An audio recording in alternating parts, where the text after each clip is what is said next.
Olá, amigos, sejam bem-vindos a mais uma reflexão a partir da sessão pública doutrinária da Sociedade Espírita Círculo da Luz.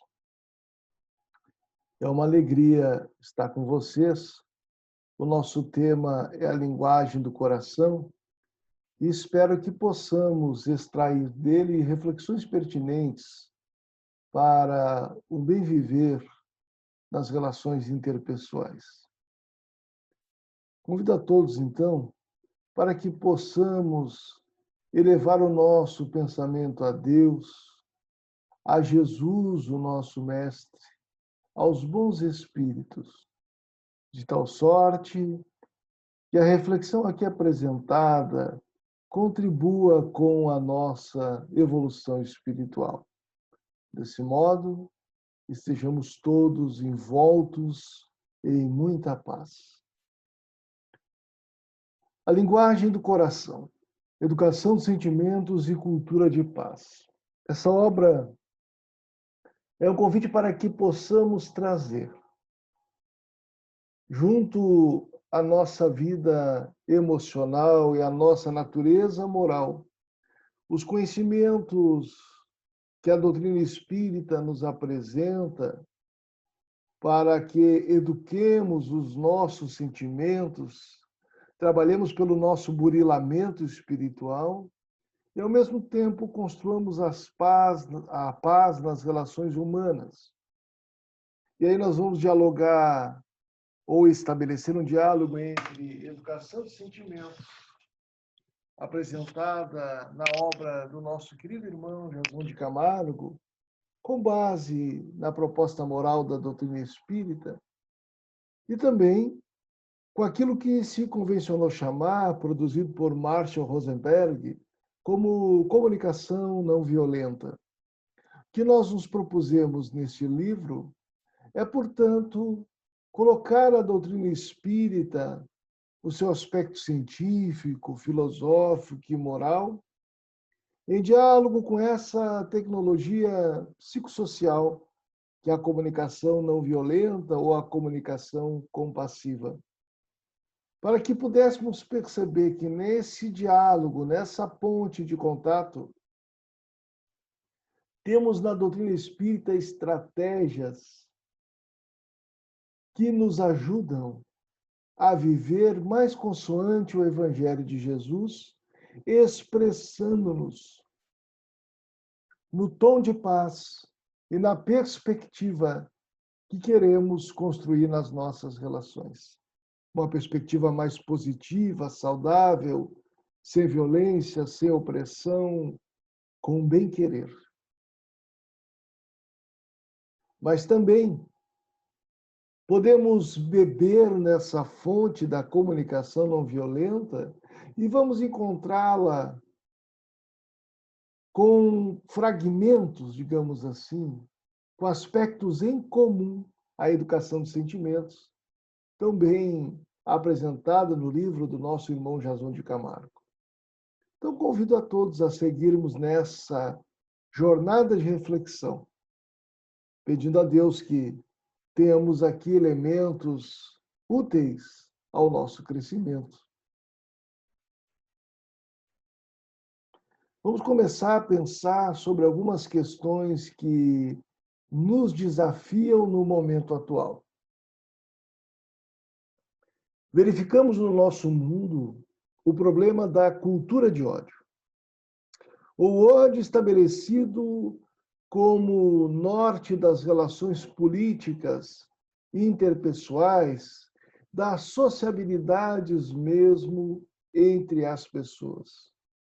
O ódio bem representado no desejo de ver aniquilado aquele que é diferente do odiento. A criatura que odeia não admite que alguém possa viver de outra forma, crer de outra forma, viver as experiências, quaisquer que sejam, distintas da sua própria. O odiento é, na verdade, um orgulhoso que adota doutrinas fundamentalistas ou atitudes fundamentalistas e justifica o desejo de fazer sumir aquele que é diferente de si através da violência, do crime de ódio, demarcado em tantos homicídios no mundo, ou tantas guerras e conflitos fratricidas, inspirados no desejo de fazer sumir quem não está, do ponto de vista político, cultural, intelectual, estético, exatamente igual ao odiento ou ao grupo de pessoas que odeiam. O ódio, como um dia apontou o historiador, professor Leandro Carnal, é uma forma de autoelogio. Aquele que odeia está, na verdade, afirmando uma superioridade pessoal diante dos outros, uma suposta superioridade, considerando que, do ponto de vista espiritual, o que vale não são as circunstâncias étnico-culturais, materiais que alguém vive. Não é sua riqueza ou a sua pobreza, não é a cor da pele, não é a etnia. Uma pessoa não vale pela sua identidade externa, embora isso faça parte, deve ser reconhecido e respeitado e valorizado. Mas uma pessoa, do ponto de vista espiritual, vale pela sua natureza moral, quer dizer, pelas imperfeições que já superou, pelo trabalho autoeducativo que empreende visando vencer a si própria, sobretudo pelo bem que realiza. Nem religião determina uma pessoa, tanto que Allan Kardec estabeleceu, fora da caridade não há salvação. A cultura de ódio tem se apresentado, inclusive, no âmbito das religiões. Ela é muito presente, muito comum na arena da política partidária, no mundo.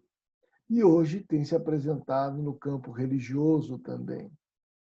Quando alguém afirma o dispositivo do ódio como necessidade de viver a sua crença, odiando alguém que crê diferente de si. Faziam assim os fariseus ao tempo de Jesus. Escondiam as suas torpezas no ódio que voltavam aos gentios ou às criaturas que, apesar de terem suas crenças muito próximas a esse colegiado, essa agremiação religiosa, odiavam-nos por conta de imaginarem-se como únicos detentores da verdade. Daí o ódio é uma forma de autoelogio. Também observamos a violência campeando nesse período de transição planetária em que eclodem as nossas enfermidades espirituais e as projetamos para a vida de relação. A violência contra a mulher, cujos dados estatísticos em tempos de pandemia nos horrorizam, mostrando quão distante estamos da verdadeira civilização e o quanto estamos próximos da barbárie. A violência contra a infância, a violência contra os que são alvo de ataques odientos por conta das diferenças as mais variadas.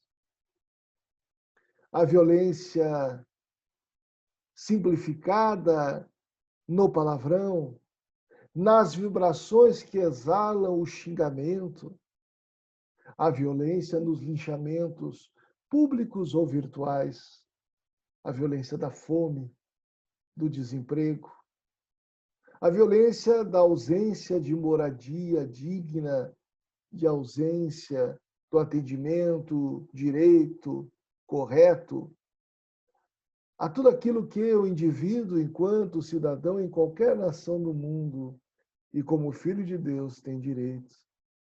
O Espírito Camilo, numa obra chamada Justiça e Amor, analisa a violência em suas múltiplas faces.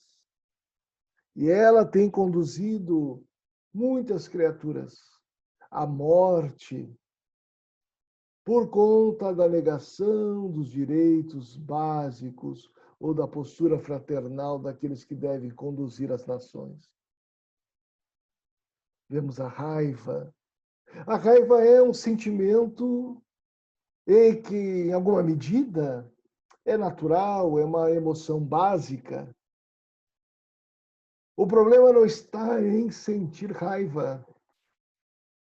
O problema está em nutrir-se da raiva, em cultivar a raiva diariamente, em viver com raiva, que denota claramente um desequilíbrio que merece apoio terapêutico especializado, assim como, de forma complementar, a evangelho-terapia, o estudo de páginas edificantes de caráter doutrinário evangélico que elevem a alma, que ajude o indivíduo a iluminar a própria sombra. Mas temos uma outra questão que nos desafia muito nesses tempos que vivemos de transição planetária. É a falta de conhecimento de nós mesmos, que resulta em pensarmos como outros querem que pensemos, consumirmos consoante a sociedade estabelece, e até na esfera da vida religiosa ou da adesão a alguma espiritualidade, ao não conhecer-se a si mesmo, o indivíduo reproduz aquilo que o instinto de rebanho lhe sugere e se dedica a práticas que, não raro, não resultam em crescimento interior, porque age de forma inconsciente. Os Espíritos disseram a Allan Kardec, em O Livro dos Espíritos, na sua questão 919A, que o conhecimento de si mesmo é a chave do progresso moral. Ninguém progride espiritualmente senão construir para si a prática do exercício apresentado por Santo Agostinho no Livro dos Espíritos, problematizando a própria conduta, estabelecendo questões a si próprio para estudar as suas verdadeiras razões, seus objetivos diante dessa ou daquela circunstância, ou por conta das suas escolhas e atitudes. Que, aliás, já dissemos outras vezes, as atitudes são a radiografia moral do indivíduo. Elas revelam quem nós efetivamente somos. Não são as palavras, as atitudes exteriores, calculadas consoante aquilo que o grupo, a comunidade em que interagimos estabelece como sadio ou necessário. Lembramos-nos de Rolomei, que no século passado falava dos homens e mulheres espelho, pessoas perdidas de si mesmo que se ocupavam em serem aceitas atendendo aquilo que os outros determinavam para suas condutas, para suas vidas, para suas escolhas profissionais, para aquilo que compreendiam como ideal de felicidade, na verdade, estruturado na cultura americana dos anos 20 do século passado. Esse é um outro desafio que nós temos. Porque ao não nos conhecermos em profundidade, inclusive, em não sabermos da nossa natureza espiritual ou não vivermos consoante ela se apresenta, agimos mobilizados pela massa, entregue a uma cultura materialista, ou pelo fanatismo religioso, ou pelo consumismo do materialismo, para aplacar as dores causadas pelo vazio existencial. Precisamos, então, meus queridos amigos, minhas queridas amigas, estudarmos-nos a nós próprios, investigarmos-nos para sabermos quem somos, a que viemos e o que podemos fazer, para que a nossa vida tenha um propósito maior, para que possamos perfumar as vidas que nos cercam. Há também diante de tanta dor, de tantas mortes causadas pela pandemia, das centenas de milhares de pessoas que perderam seus familiares, empatia. Colocar-se no lugar do outro, buscar a perspectiva do outro, sentir nas entranhas suas dores, não agir com indiferença ou julgamento, empatia, colocar-se à disposição para escutar com o coração. É uma sociedade de indivíduos solitários a que vivemos, onde buscamos o atendimento de sonhos pessoais alimentados por uma cultura utilitária, consumista, ignorando-nos uns aos outros, que nos abraçamos, estamos juntos em festividades, sem máscara, sem respeito empático para com os que estão trabalhando dia após dia sem dormir em prol dos que estão enfermos, sem levar em conta as dores que vou imprimir aos meus familiares quando retorno do ambiente em que os cuidados apontados pelas autoridades sanitárias não foram obedecidos. Talvez a prece, a desencarnação de um familiar, de um filho, de um idoso, talvez parta para a vida espiritual na condição de suicida inconsciente, por pensar de maneira imediatista, por agir de maneira revoltosa para com as autoridades, ou por me imaginar um ser onipotente, inquebrável, que não sou. Temos também um desafio na dinâmica que favorece o duelo entre os indivíduos, duelo verbal, físico, as disputas, as competições. Esse paradigma de justiça vingativa versus punitiva. Nós repetimos uma conduta de julgamento diariamente, uma conduta em que aplaudimos alguém que está no caminho correto e achincalhamos o indivíduo quando ele tropeça. Produzimos linchamentos públicos, linchamentos virtuais.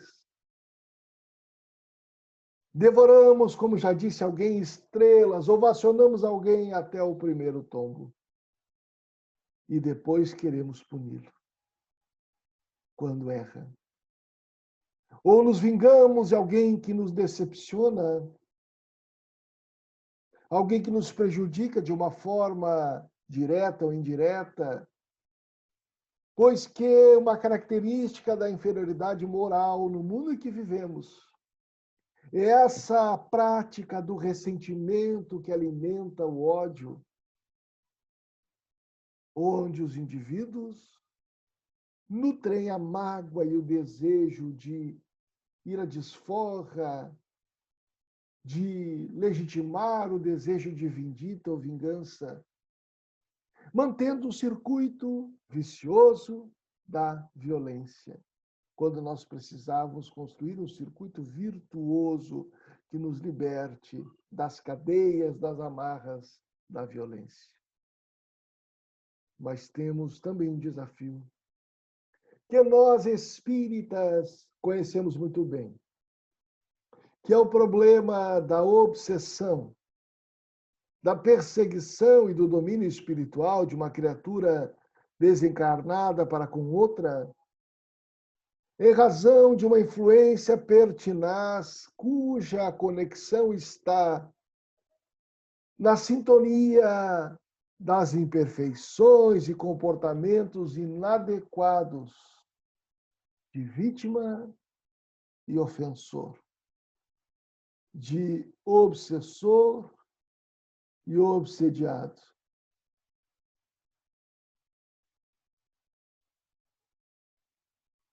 A obsessão se caracteriza por essa influência moral perniciosa, que começa com uma obsessão simples, uma obsessão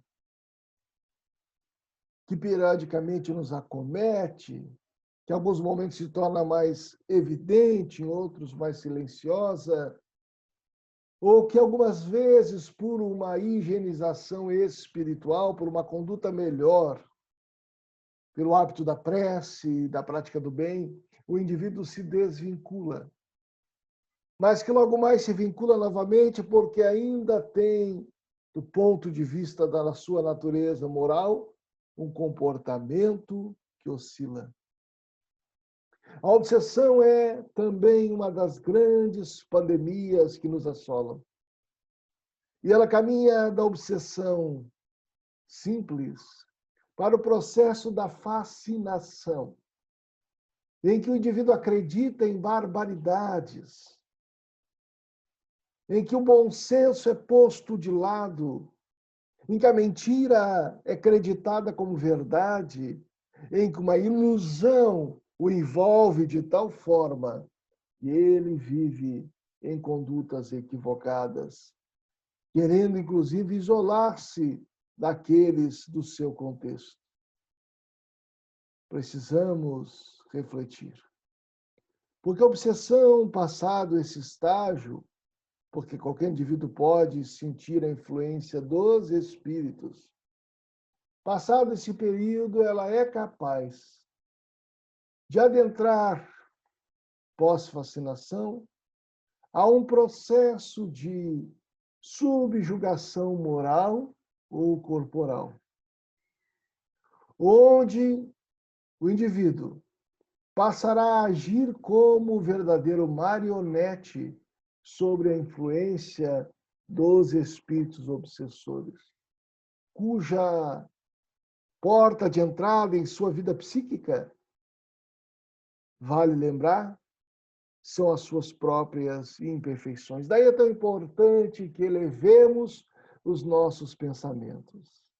Allan Kardec, em O Evangelho segundo o Espiritismo, nos lembra que estamos em um mundo em transformação. Mas vamos retomar o codificador para ver um pouquinho da relação que tem a nossa linguagem e o nosso progresso espiritual. Diz Kardec, e nós referimos aqui, numa citação mais ampla do nosso livro, A Linguagem do Coração, Educação de Sentimentos e Cultura de Paz. Observemos que Allan Kardec, missionário da terceira revelação, teve ensejo de propor uma regra invariável e sem exceção para distinguir os espíritos inferiores dos superiores. Disse ele oportunamente, lá no Livro dos Médiuns, a linguagem dos espíritos está sempre em relação do seu grau de elevação. Livro dos Médiuns, item 263. A assertiva de Kardec, interposta à de Jesus, que já tinha nos sugerido que não utilizássemos a expressão raca, ou seja, não era acessível ao cristão ofender o seu irmão. Essa orientação de Kardec, ao lado da de Jesus, ajuda-nos a pensar que a regra vale para os espíritos encarnados também. E, portanto, toda a expressão nossa revela a respectiva condição de evolução espiritual que portamos. Do que falamos, revelamos quem somos aos outros. A nossa linguagem, portanto, traduz a nossa condição espiritual. Se nós utilizamos de expressões chulas, se a nossa fala é constantemente agressiva, se temos o hábito de ofender, maldizer, nós estamos revelando aí a natureza espiritual de inferioridade. Do contrário, já estamos superando o homem velho e angariando recursos melhores para alçarmos à plenitude. Recordemos, então, do educador Johann Heinrich Pestalozzi, para pensarmos a linguagem do coração como uma forma de educarmos os nossos sentimentos.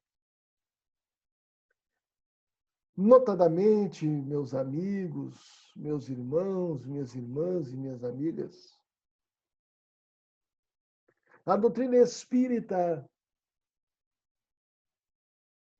apresenta-nos no Evangelho segundo o Espiritismo um código de conduta que se aplica a todas as circunstâncias da vida. Mas nós vamos visitar um pouquinho das reflexões do mestre de Allan Kardec, o educador suíço, pai da pedagogia moderna, Johann Heinrich Pestalozzi. E esse notável educador iluminista, em sua primeira publicação intitulada Minhas Investigações, no século XVIII, analisa o desenvolvimento moral do ser humano e desenvolve o que nós poderíamos chamar aqui da lei dos três estados, discordando em parte de Rousseau acerca do desenvolvimento moral do ser. Para ele, o ser humano é obra da natureza, da sociedade e de si mesmo, abrindo espaço ao entendimento de que somos condicionados pelo meio que vivemos, mas não somos determinados. Rousseau dizia que o homem era puro quando criado por Deus e se corrompia quando era entregue pelas suas mãos à sociedade. Pestalozzi não adota essa perspectiva, embora fosse um leitor de Rousseau. Para Pestalozzi, nós somos fruto daquilo que fazemos, do que recebemos da natureza, da sociedade ou da nossa cultura em que estamos mergulhados e das decisões que tomamos em fazer o que fazemos daquilo que nós recebemos. Quer dizer, ninguém é determinado pelo ambiente externo. É por ele condicionado, a sua trajetória o matiza psicologicamente, moralmente, mas não o determina. Portanto, não nos cabe desculpismos diante da impossibilidade, entre aspas, de melhorar a forma de nos comunicarmos uns com os outros, de trazermos ternura, honestidade, paz em nosso falar, pensar e agir. Pois que temos os recursos à nossa disposição e ensinar os espíritos Allan Kardec que a lei de Deus está escrita em nossa consciência. Daí é necessário que trabalhemos a fim de que não nos aprisionemos ao costume da grosseria, da estupidez, da barbárie, e venhamos atrasar o nosso passo na senda do progresso, legitimando a manifestação da imperfeição na violência ou na indiferença, que também é uma forma de violência. No descaso, no apelido, na agressão, no golpe. É preciso que nós alcemos voo sobre esse monturo de imperfeições, libertemo-nos dele e caminhemos para a nossa elevação espiritual, usando a nossa linguagem como recurso de constatação da nossa condição e, na correção dela, a correção de nós mesmos. Pestalozzi, então, nos ajuda a entender que, no estado de natureza, o homem está entregue aos instintos. No estado da sociedade, nesse estágio, ele recebe as regras da cultura, da moral, e pode desapegar-se da materialidade da vida natural. Mas é no estágio moral em que ele aprimora tudo quanto recebeu e delibera por tornar-se, diremos nós, com base em Kardec, homens e mulheres de bem. Agora temos que compreender bem o que é a educação de sentimentos. Quando falamos de educação de sentimentos, do que estamos falando? O nosso confrade Jason de Camargo, nessa obra Educação de Sentimentos, publicada pela Fergs, vai dizer que o objetivo, portanto, da educação de sentimentos é justamente este chegar o indivíduo ao caminho das virtudes. Desenvolver essa função psíquica de extrema utilidade para o ser humano e auxiliar na caminhada cheia de armadilhas. Interessante. Então, o objetivo da educação dos nossos sentimentos é aprendermos a trilhar o caminho das virtudes, o caminho que nos leva ao desenvolvimento de habilidades socioemocionais que produzem o bem. E aí, precisamos estar atentos a essa nossa necessidade evolutiva. Nós estamos na Terra em trabalho de renovação moral. Não estamos a passeio. Temos muitas necessidades reeducativas. E os espíritos amigos, ao proporem nos anos 90 a Federação Espírita do Rio Grande do Sul uma campanha de conscientização sobre a educação dos sentimentos, estão nos convocando a adentrarmos a esse buril para que possamos prosseguir em nossa jornada evolutiva melhores do que aqui chegamos. Bom, mas a educação de sentimentos é uma forma de aprimorarmos o nosso caráter. O que será a linguagem do coração? E a linguagem do coração, compreendemos, é uma forma de utilizarmos a nossa linguagem no exercício da educação dos nossos sentimentos, colocando a caridade como bússola nesse processo. É nos comunicarmos, como propôs o psicólogo Marshall Rosenberg, sem violência no falar, sem julgamentos, comparações, sem mentirmos, sem exigirmos que o outro seja o que ele é, o que ele não é, e mais que atenda às nossas vontades. A linguagem do coração é uma forma, então, de utilizarmos a linguagem no exercício do aprimoramento dos nossos sentimentos. Tendo, claro, a caridade como norte da nossa conduta.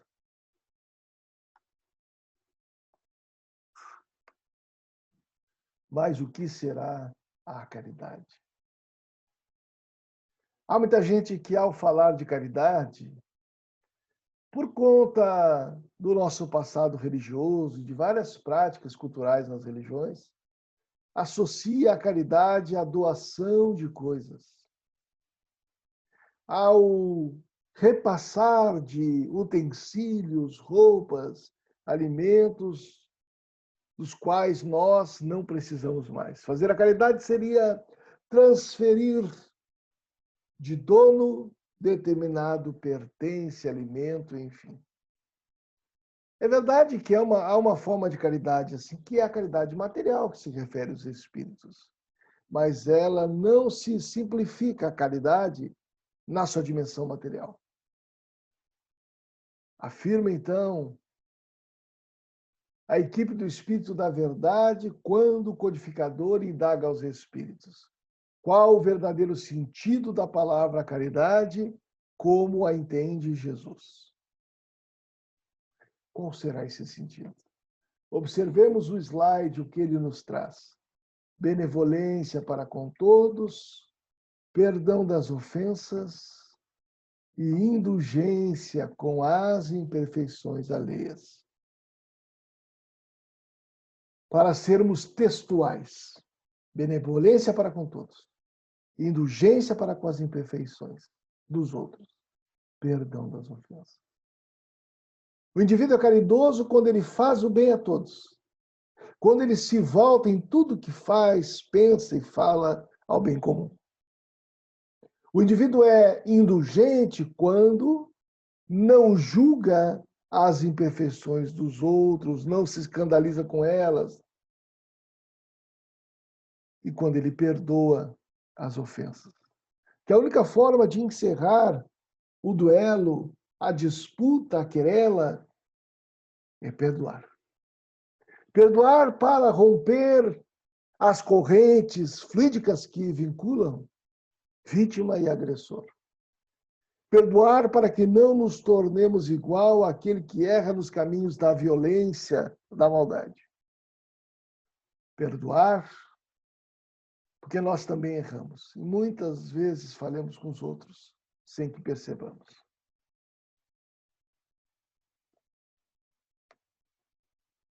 E aí encontramos esta máxima que Allan Kardec recomenda em Viagem Espírita, em 1862, que devesse estar na casa dos espíritas ou nas sociedades espíritas.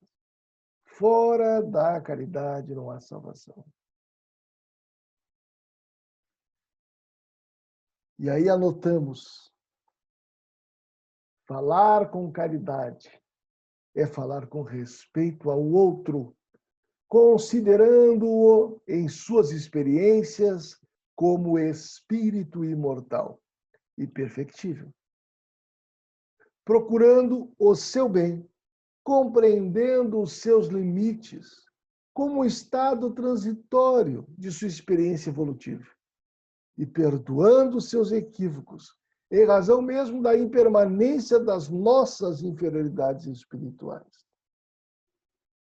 Quem é benevolente procura fazer o bem ao seu alcance por quem quer que seja. Quem é dotado de indulgência não julga, compreende os limites dos outros, sabe que muitas vezes os outros erram tanto quanto ele ou ela próprios erram. Mas nós vamos adiante entendendo que quem perdoa abre as portas da vida à reconciliação, dá oportunidade de uma retomada na relação, de afastar qualquer desejo de devolver o mal com o mal, porque perdoar é fazer o bem sem desejar mal nenhum a quem um dia nos prejudicou. Até porque as inferioridades espirituais são um estágio passageiro do indivíduo, assim como as nossas são transitórias. Errar é humano, demasiado humano, natural em nosso processo evolutivo. Dessa forma, meus amigos, a caridade trazida no exercício diário, na relação familiar, no trabalho profissional, na casa espírita, no cuidado consigo mesmo, a caridade mobilizando todas as nossas escolhas no campo da relação. Ela é capaz de permitir que venhamos a construir a paz e a educação dos nossos sentimentos através da nossa linguagem, ajustada àquilo que diz a sã doutrina, adequada àquilo que a academia vai nos chamar ao dever, denominando de responsabilidade. Responsabilidade pelo planeta, pelo nosso lar comum, pela cidade, pela família, pelo leito do hospital, pelas necessidades daqueles que têm fome e estão aprisionados à miséria. Recordemos que tudo que diz respeito às nossas imperfeições é transitório. Vai passar. Enquanto não passa, ajudemo-nos uns aos outros e de mãos unidas superemos os limites que temos vivenciado ou cultivado. Esse é um convite, portanto, à leitura e à vivência da linguagem do coração, para que a caridade do verbo, do pensamento e das atitudes se estabeleçam em nossa vida diária. Muito obrigado pela sua atenção. Que Deus os abençoe e mantenha a todos sob muita paz. E até o próximo encontro, se um dia Deus quiser. Muito obrigado.